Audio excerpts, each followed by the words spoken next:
NEET aspirants 2026, क्या आपका भी सपना है लोएस्ट बजट वाले कॉलेज से अपनी एमबीबीएस पूरी करने का? तो एमबीबीएस इन केरला कीम 2026 की रजिस्ट्रेशन ऑलरेडी ओपन हो चुकी है। हमने एक शॉर्ट एंड लॉन्ग वीडियो बनाई थी इसके बारे में, बट इस वीडियो में हम आपको बताएंगे कि आपको फॉर्म भरना कैसे है। स्टेप बाय स्टेप आपको बताया जाएगा ताकि आपसे कोई भी गलती ना हो। इसके अलावा आपको कोई भी डाउट होते हैं फॉर्म से रिलेटेड या फिर एमबीबीएस इन इंडिया या अब्रॉड से रिलेटेड, आप हमें कॉल कर सकते हैं या फिर नीचे कमेंट सेक्शन में भी पूछ सकते हैं। तो आइए जानते हैं इस फॉर्म को भरना कैसे है। बट उससे पहले लेट मी टेल यू, ये फॉर्म 5 जनवरी को खुल चुके हैं।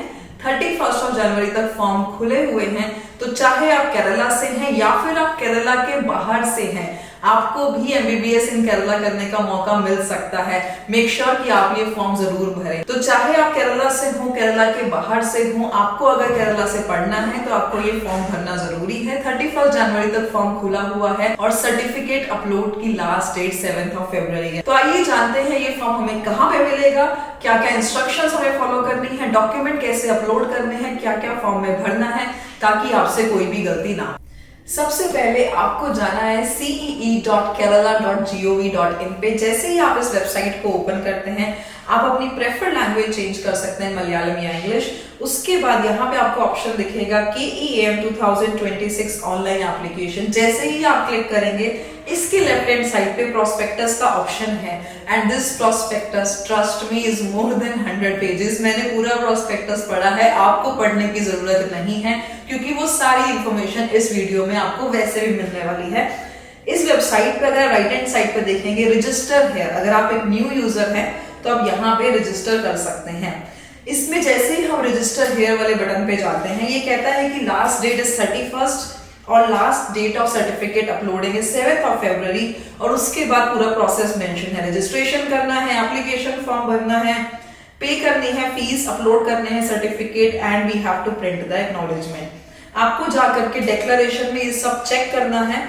आपको ध्यान रखना है आपके पास एक ऐसी ईमेल आईडी होनी चाहिए जिससे आप ये फॉर्म भरें, जिसका यूजर नेम पासवर्ड आपको अच्छे से याद हो। साथ ही आपके पास एक ऐसा फोन नंबर होना चाहिए जिसपे ओटीपी आएगा, तो आपके पास वो फोन नंबर होना चाहिए तो खुद का या फिर पेरेंट्स का।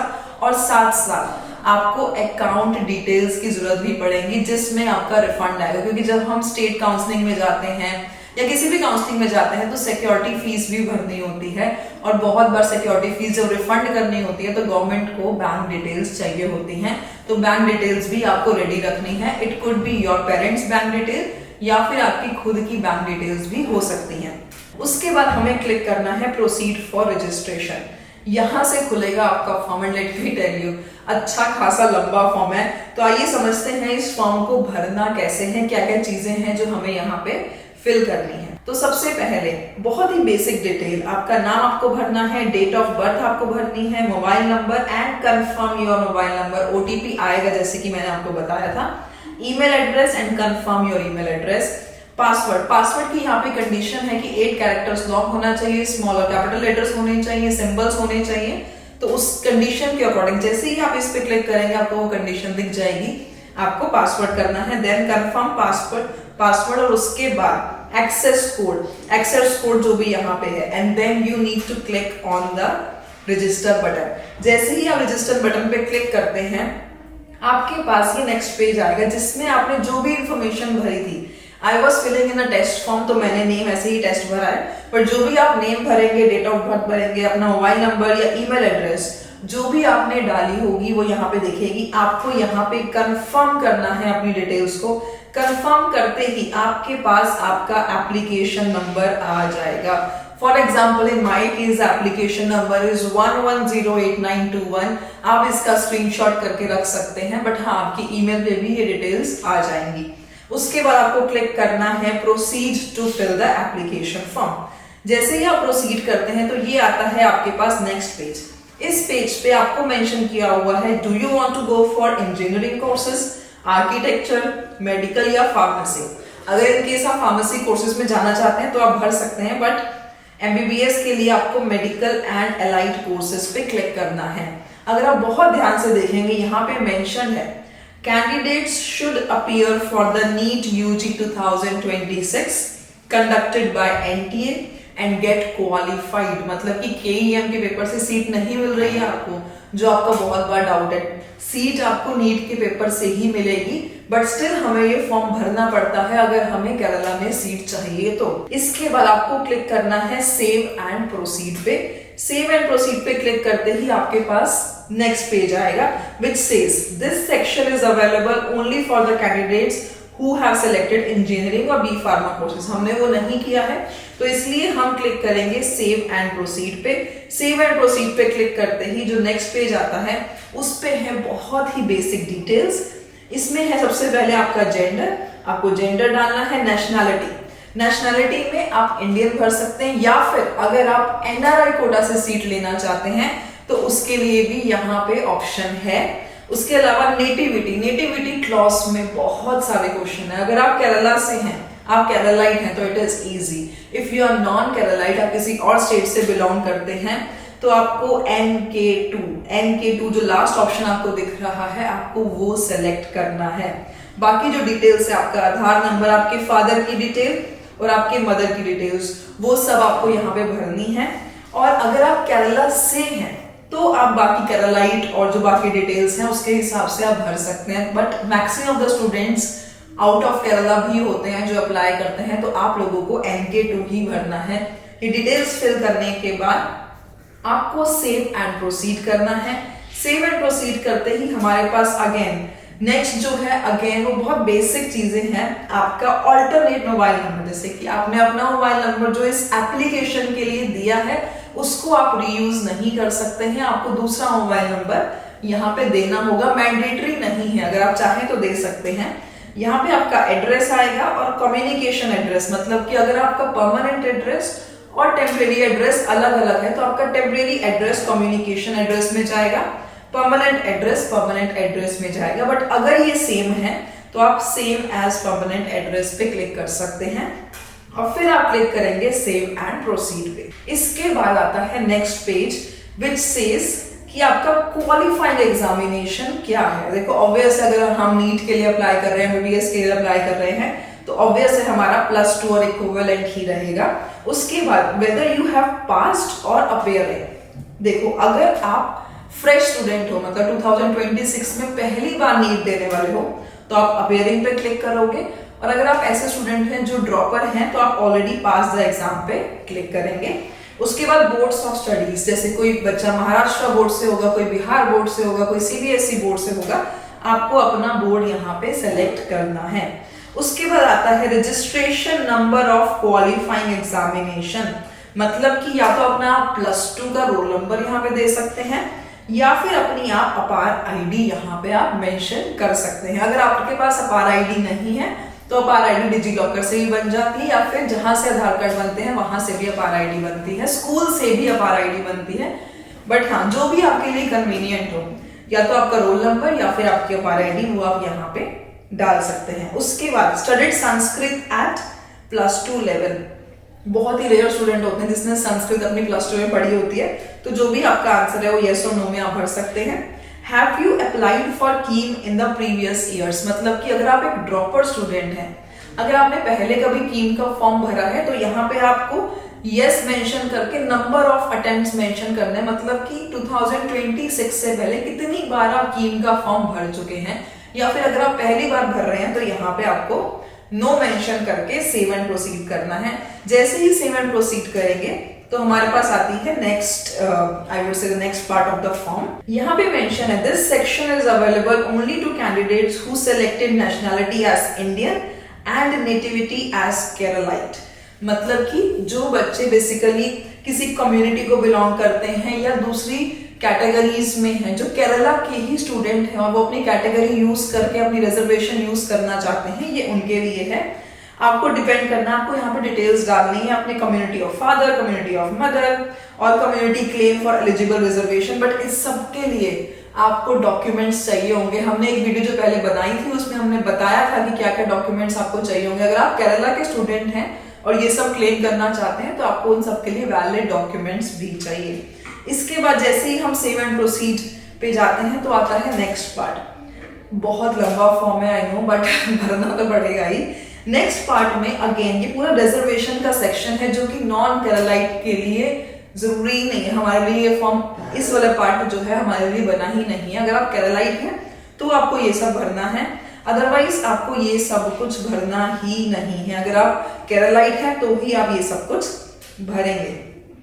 इसके बाद आता है ये जो है ये सबके लिए है, लेकिन ये सेम पेज पे है। हम अगर आप देखेंगे तो हमने यहाँ पे सेव एंड प्रोसीड अभी नहीं किया है, हम यहाँ पे नीचे वाले सेक्शन की बात कर रहे हैं। जो नीचे वाला सेक्शन है, तो चाहे तो आप केरलाइट हैं या फिर आप नॉन केरलाइट है, नीचे वाला सेक्शन सबके लिए है। जो ऊपर वाला सेक्शन है वो सिर्फ केरलाइट स्टूडेंट्स के लिए है। मैं नीचे वाले सेक्शन को एक बार जूम करके आपको दिखाती हूँ कि इस सेक्शन में क्या क्या चीजें हैं। इस सेक्शन में है, do you want to claim the reservation in person with disability. In case अगर आप एक ऐसे स्टूडेंट हैं जो पीडब्ल्यूडी क्लेम करने वाले हैं तो उन बच्चों के लिए है। उसके बाद क्या आप किसी माइनॉरिटी कोटा को बिलोंग करते हैं, क्योंकि केरला में बहुत सारे माइनॉरिटी कॉलेजेस भी हैं। क्रिश्चियन, मुस्लिम, जैन, बुद्धिस्ट, सिख, पारसीज, कोई भी कम्युनिटी से आप बिलोंग करते हैं तो आपको वो मेंशन करना है। And the most important part, अगर आप एनआरआई कोटा से सीट लेना चाह रहे हैं तो आपको यहाँ पे मेंशन करना है यस। अगर आप एनआरआई कोटा से सीट नहीं लेना चाह रहे हैं तो नो मेंशन करना है, you can save and proceed. But अगर आपको एनआरआई कोटा से सीट चाहिए तो आपको यहाँ पे यस मेंशन करना है। और यहाँ पे बहुत क्लियरली मेंशन है कि कौन कौन आपको as a NRI sponsor act कर सकता है।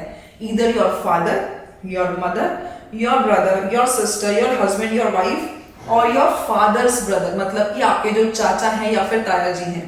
मदर्स ब्रदर मतलब कि मामा जो है, या फिर फादर सिस्टर जो आपकी बुआ है। अगर आप देखेंगे यहाँ पे मदर सिस्टर का ऑप्शन यहाँ पे नहीं है, तो आपको बहुत ही केयरफुली जो है ये डिटेल्स भरनी है। अगर आपके पास एनआरआई स्पॉन्सर है तो ही आपको यहाँ पे ये डिटेल्स भरनी है। अगर आपके पास एनआरआई स्पॉन्सर नहीं है तो आप यहाँ पे नो करके सेव एंड प्रोसीड कर सकते हैं। जब हम आगे बढ़ते हैं तो अगेन ये जो पार्ट है ये केरला स्टूडेंट्स के लिए है जो ईडब्ल्यूएस कैटेगरी में अप्लाई करेंगे अपना फॉर्म। तो उनसे मांगा गया है annual income of the family, साथ में revenue district, taluka office, village office. Again अगर आप केरला से नहीं है, केरला के बाहर से हैं, आपको ये नहीं भरना है, सिर्फ सेव एंड प्रीव्यू आपको यहाँ पे करना है। सेव एंड प्रीव्यू करने के बाद आएंगी अकाउंट डिटेल्स। जैसे कि मैंने आपको स्टार्टिंग में बताया था कि आप अपने यहाँ पे देखो क्लियरली मेंशन भी है, candidates are required to provide their account details for the refunds if applicable. Refunds will be not provide to zero balance account, मतलब कि कोई ऐसा नया अकाउंट आप मत दे देना जीरो बैलेंस अकाउंट, वहां पे आपको रिफंड नहीं मिलेगा। No refund will be given for NRI account. So सिर्फ और सिर्फ इंडियन अकाउंट ही होना चाहिए। जो एनआरआई अकाउंट है उसमें कोई रिफंड आपका नहीं है। और यहाँ पे बहुत ही बेसिक डिटेल्स मांगी हुई हैं। Name of the account holder देखो मेंशन है, ईदर कैंडिडेट और पेरेंट, किसी और तीसरे बंदे का अकाउंट डिटेल आप मेंशन नहीं कर सकते हैं। Bank name, branch name, account number, confirm IFSC code, ये सब बेसिक डिटेल्स आपको डालनी है। उसके बाद आपको सेव एंड प्रोसीड पे क्लिक करना है। जैसे ही आप सेव एंड प्रोसीड पे क्लिक करेंगे आपको आएगी डिक्लेरेशन। आपको डिक्लेरेशन में चेक करना है, बेसिकली एक रिव्यू आएगा आपके पूरे फॉर्म का। आपको फॉर्म री-वेरीफाई करना है कि कोई गलती तो नहीं है, कोई गलती है तो वापस जाके उसे चेंज कर सकते हैं। वेरीफाई करने के बाद डिक्लेरेशन पे आपको क्लिक करना है और उसके बाद आपको क्लिक करना है सेव एंड फाइनलाइज पे। सेव एंड फाइनलाइज पे क्लिक करते ही आपका फॉर्म सेव हो जाएगा और आपको आएगा next option application fees payment का। नॉन केरलाइट्स के लिए जनरल कैटेगरी में एप्लीकेशन फीस जो है वो 650 रुपीज है। तो 650 आप ऑनलाइन पेमेंट कर सकते हैं, आप नेट बैंकिंग कर सकते हैं, सारे ऑप्शन आपको यहाँ पे मिलेंगे। प्रेफरेंस है कि आप कार्ड से पेमेंट करें, वो भी आप कर सकते हैं, जो भी आपका पेमेंट मेथड रहता है। पेमेंट करने के बाद अगर आप देखेंगे यहाँ पे द नेक्स्ट स्टेप इज, हमने रजिस्ट्रेशन कर लिया, हमने एप्लीकेशन फिल कर लिया, हमने पेमेंट कर दिया। The next step is to upload the images and certificate. Last में तो एक्नॉलेजमेंट बस प्रिंट करनी है। तो अब जो मेन बात आती है to upload the images and certificate, इसके क्या रूल्स रेगुलेशंस है वो समझ लेते हैं। इन्होंने बहुत क्लियरली मेंशन करा है, तो ये बहुत ध्यान से करना ताकि अपलोड आप इजीली कर पाओ, बार बार रिजेक्शन ना हो। सिग्नेचर, फोटोज, सारे डॉक्यूमेंट्स का स्कैन सब कुछ अपलोड करना है। The candidate will have to upload his or her photograph, यहाँ पे मेंशन है JPEG या फिर JPG फॉर्मेट। उसका जो साइज होना चाहिए it should be 150 to 150 by 100 size होना चाहिए, 1 KB टू 100 KB उसका वेटेज होना चाहिए। और signature again 150 by 100 in size, 1 KB to 100 KB at the time of filling the application form. तो ये सारी चीजें आपको ध्यान रखनी है कि JPG और JPEG में, और यही स्पेसिफिकेशन होनी चाहिए, तभी वो अपलोड होगा, एल्स वो अपलोड नहीं होगा। उसके बाद in addition all the certificates and documents in support of the various claim that you would have made throughout your application। मतलब कि फॉर एग्जांपल आप केरला स्टूडेंट है, आपने EWS क्लेम किया, आपने आई वुड से कोई कैटेगरी क्लेम करी, या फिर आप पर्सन विद डिसेबिलिटी हैं, आपने वो सब क्लेम किया, और नेटिविटी मतलब केरला से हैं, तो आपको उसके लिए भी डॉक्यूमेंट्स चाहिए। हमने अपनी पिछली वीडियो में बताया था कि आपको क्या क्या सर्टिफिकेट्स और डॉक्यूमेंट्स चाहिए, आप वो वीडियो देख सकते हैं। आपको नेटिविटी प्रूफ सबमिट करना है, SSLC मतलब 10th-12th की मार्कशीट, डेट ऑफ बर्थ, ये सब कुछ आपको सबमिट यहाँ पे करना है। 12th की मार्कशीट आपकी नहीं लगेगी अगर आप क्वालिफाइंग स्टूडेंट हैं। हमने फॉर्म में भरा था ना क्वालिफाइंग, तो अगर आप क्वालिफाइंग स्टूडेंट हैं सिर्फ आपकी 10th की मार्कशीट लगेगी, डेट ऑफ बर्थ लगेगा। लेकिन अगर आपने ऑलरेडी 12th पास करी हुई है तो 12th का सर्टिफिकेट भी आपका यहाँ पे लगेगा। और एक बहुत क्लियर नोट मेंशन है, if more than one document have to be uploaded for a single claim. मतलब समझ लीजिए कि आपके पास किसी भी के लिए 2 या 3 चीजें हैं, आपको नेटिविटी क्लेम करने के लिए समझ 2-3 चीजें चाहिए। वैसे तो जो नॉन केरलाइट स्टूडेंट है उनकी 10th की मार्कशीट और डेट ऑफ बर्थ सर्टिफिकेट ही उनका नेटिविटी प्रूफ है, क्योंकि आपकी 10th की मार्कशीट पे स्कूल का नाम, आपका सब कुछ मेंशन होता है, आपके डेट ऑफ बर्थ पे भी मेंशन होता है, आपके आधार कार्ड पे भी मेंशन होता है। आधार कार्ड की जरूरत नहीं है नेटिविटी के लिए, आपको 10th और डेट ऑफ बर्थ की जरूरत है। जो नॉन केरलाइट स्टूडेंट है, जो केरला के स्टूडेंट है, उनको भी ये चल जाएगा अगर उनके मार्कशीट पे केरला मेंशन है। अगर मेंशन नहीं है तो दूसरे डॉक्यूमेंट सबमिट करने पड़ेंगे। और अगर एक से ज्यादा डॉक्यूमेंट है, it should be converted into a single PDF file, और उसके बाद ही आपको ये अपलोड करने हैं। ये अपलोड करने के बाद last option is the easiest one, print your acknowledgement page, and that is all. इसके अलावा भी आपको लगता है कभी भी आप लॉग ऑफ कर सकते हैं, कभी भी आप लॉग इन कर सकते हैं अपने पोर्टल पे, कैंडिडेट लॉगिन पे। आपको लगता है कि अभी आपके पास डॉक्यूमेंट्स नहीं है, आप पूरा फॉर्म भर के रख लीजिए, डॉक्यूमेंट्स आप 7 फरवरी तक भी अपलोड कर सकते हैं। अगर आपको कोई भी दिक्कत आती है ये पूरा फॉर्म भरने में या डॉक्यूमेंट्स के लिए, आप हमें रीच आउट कर सकते हैं, numbers given on the screen. We help student end to end, चाहे वो फॉर्म भरना हो, चाहे वो नीट का फॉर्म भरना हो, किसी स्टेट काउंसलिंग का फॉर्म भरना हो, उसके बाद पूरी काउंसलिंग में, रिपोर्टिंग में, हर चीज में एंड टू एंड हम बात करते हैं। मतलब ऐसा कोई भी पॉइंट नहीं है जिसमें हम आपके साथ नहीं हो। तो चाहे कुछ भी हो, starting from filling in the NEET form, उसके बाद आपकी नीट काउंसलिंग, आपका रिपोर्टिंग, आपका फीस पेमेंट, और वहां जाने के बाद we assign the mentor. It's been 13 years. India के हर एक कॉलेज में आपको हमारे स्टूडेंट्स मिलेंगे जो आपका साथ देंगे वहां जाने के बाद भी। And it is not just about India. आपको MBBS इंडिया से करना हो या फिर अब्रॉड से करना हो, या कोई भी डाउट हो, all you need to do is give us a call and we are right there.